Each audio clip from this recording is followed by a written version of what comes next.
কোনগুলো ভয়ঙ্কর প্রাণী? স্থল এবং জলের মধ্যে জলের মধ্যে তো ভয়ঙ্কর প্রাণী হচ্ছে হাঙর আমার মতে।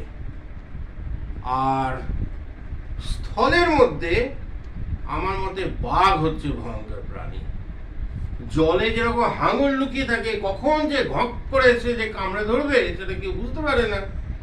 আর ঘাসের মধ্যে বড় বড় লম্বা লম্বা হলুদ ঘাসের মধ্যে বাঘ লুকিয়ে থাকে, কখন যে হামলা করবে সেটা কেউ বুঝতে পারে না। এই জন্য দুটো আমার ভয়ঙ্কর। আচ্ছা বাবা, মানুষের মধ্যেও কি কিছু ভয়ঙ্কর আছে? মানুষের মধ্যে?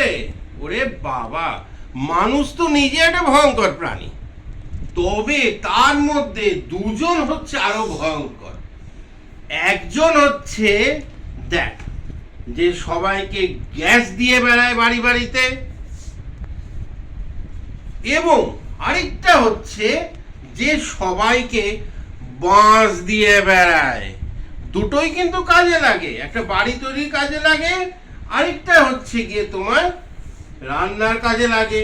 কিন্তু যারা দিচ্ছে তারা ভাবতো একজন বাঁশ দিচ্ছে আরেকজন গ্যাস দিচ্ছে, কি চালা হচ্ছে বলতো। কিন্তু এরাই আমার মনে হয় মানুষের মধ্যে একটু ভয়ঙ্কর কিছু।